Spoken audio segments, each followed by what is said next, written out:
Teaching blog में हम क्या पढ़ रहे हैं आज बताइए? नाउन। नाउन किसके माध्यम से? एक्टिविटी। एक्टिविटी के माध्यम से हम और ही इजी तरीके से जानेंगे कि आखिर नाउन है क्या। ठीक है, नाउन क्यों पढ़ रहे हैं ये बताइए हमें। इंग्लिश ग्रामर का पार्ट है ये, और इंग्लिश ग्रामर हमें क्या सिखाती है? इंग्लिश ग्रामर क्या है? नियम एंड रूल्स। क्या है इसके अंदर? नियम एंड रूल्स। क्या सिखाते हैं? इंग्लिश को पढ़ना। ठीक है, हम सभी जानते हैं कि इंग्लिश क्या है? एक लैंग्वेज है, कोई सब्जेक्ट नहीं है। इंग्लिश क्या है? एक लैंग्वेज। तुम लोग स्टडी करते हो इसलिए उसे सब सब्जेक्ट पढ़ते हैं, लेकिन क्या है वो? एक लैंग्वेज। हम अगर आगे चल के कोई और भी लैंग्वेज सीखते हैं, जैसे चाइनीज़, जैपनीज़, स्पेनिश, कोई भी लैंग्वेज अगर हम सीखते हैं, संस्कृत भी हम सीखते हैं, तो वो विषय नहीं है, वो क्या है? ये सब लैंग्वेज, भाषाएं। और इंग्लिश ग्रामर, ग्रामर केवल ग्रामर पढ़िए। ठीक है, ग्रामर व्याकरण, इसका हिंदी का मीनिंग क्या है? व्याकरण। व्याकरण क्या सिखाती है हमें? किसी भी भाषा को शुद्ध रूप से बोलना, पढ़ना, लिखना। हर भाषा के साथ क्या होती है उसकी? व्याकरण। संस्कृत है तो संस्कृत के संस्कृत व्याकरण है, इंग्लिश है तो इंग्लिश ग्रामर है। अगर हम स्पेनिश, जैपनीज, जो भी लैंग्वेज अगर हम सीखते हैं तो उसकी ग्रामर उसके साथ मिलेगी, क्योंकि ग्रामर ही तो, जैसे हम अपने देश में रह रहे हैं, भारत देश में, तो भारत देश में रहने के मैंने नियम कायदे कानून किस में लिखे हुए हैं? हमारे संविधान में।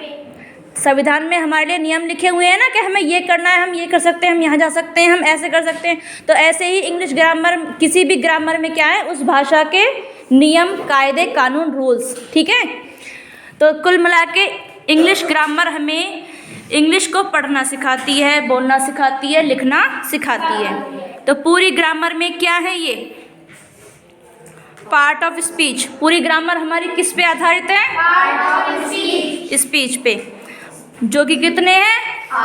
8। कौन कौन से पढ़िए? Noun, pronoun, verb, adjective, adverb. पूरी ग्रामर इन्हीं 8 पार्ट ऑफ स्पीच पर आधारित है। अगर हमने ये सीख लिए तो हमें ग्रामर पूरी तरह से आ जाएगी। ठीक है, noun, pronoun, verb, adjective, adverb, preposition, conjunction और इंटरजेक्शन। नाउन मीन्स संज्ञा, प्रोनाउन माने सर्वनाम, वर्ब मीन्स क्रिया, एडजेक्टिव विशेषण, एडवर्ब क्रिया विशेषण, प्रीपोजिशन संबंध सूचक शब्द, कंजक्शन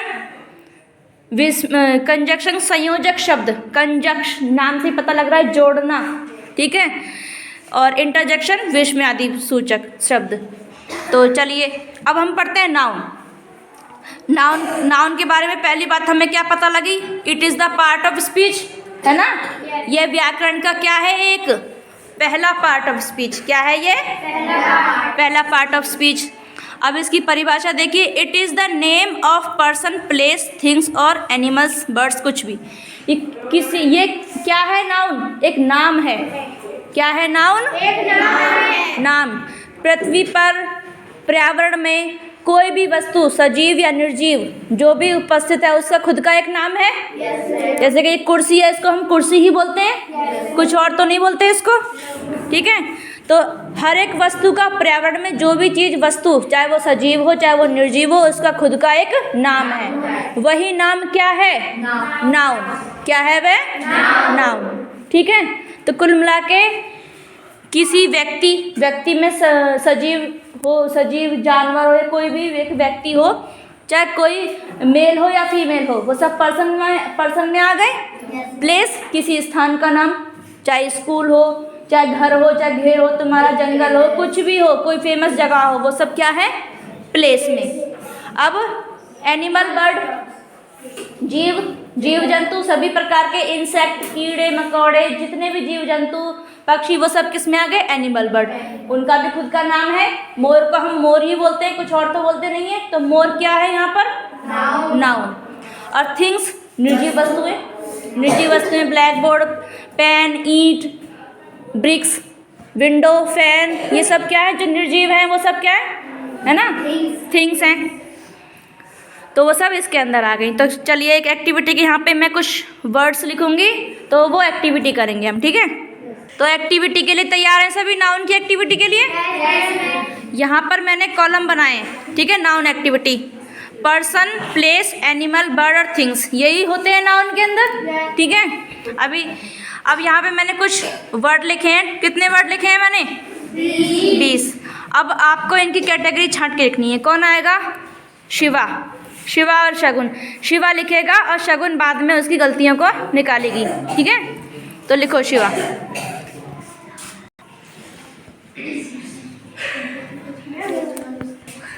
इसमें से वर्ड देखिए ऊपर से और छांटिए कि वो किस प्रकार का नाउन है।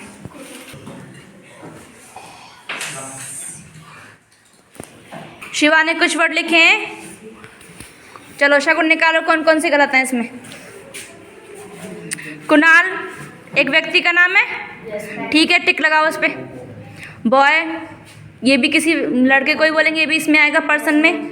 बस, बस किसी व्यक्ति का नाम है? किसका नाम है रे? बस किसी का नाम नहीं है ना, तो फिर ये किस में आएगा? बस एक बस क्या है? थिंग्स। थिंग्स में लिखो काट कर। नेक्स्ट क्या लिखा है शिवा ने?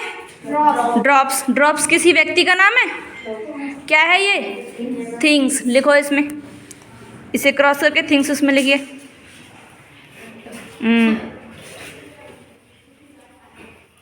और गलती निकालिए शिवा की। विलेज ठीक है, ओडिशा ठीक है, अर्थ भी ठीक है, संत कबीर नगर भी ठीक है। नगर, नगर की स्पेलिंग ठीक करिए। ड्रॉप्स तक लिखे हैं।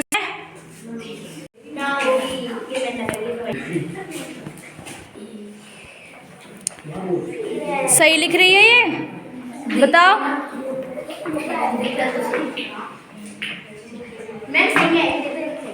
चलिए अभी तो रह गए कुछ वर्ड। कहाँ तक पहुँचे? टेबल तक। अच्छा सर, लिखो।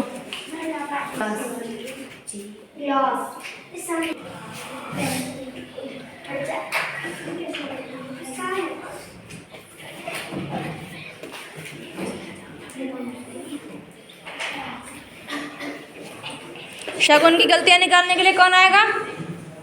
मैं प्रियांशी दीदी। प्रियांशी आओ। चलिए प्रियांशी आ गई है शगुन की गलतियाँ निकालने के लिए। देखते हैं शगुन गलतियों का। हो गए सारे? निकालिए प्रियांशी इनकी गलतियाँ। पहला क्या लिखा है इन्होंने? पढ़ के बताइए। सुभाष। नहीं, शुरू से पढ़िए। Kunal, boy, mother, Subhash, sir. ये सब किसी व्यक्ति के नाम है? सभी ठीक हैं। चलिए प्लेस वाली लाइन पढ़िए। स्कूल, प्लेस, उड़ीसा, अर्थ, संत कबीर नगर, हेवन। ये सब क्या है? किसी स्थान यानी कि प्लेस के नाम। Next animal, bird, birds name है। ये दोनों क्या है? Birds name. Next bus, box, water, plane, table, class, fan. ये सभी क्या है? थिंग्स, निर्जीव वस्तुएं, ठीक है, नॉन लिविंग थिंग्स है। तो सभी को समझ में आ गया नाउन? बहुत ही इजी वे तरीके में। क्लैपिंग कर दीजिए फिर। लिए भी करो थोड़ी सी क्लैपिंग।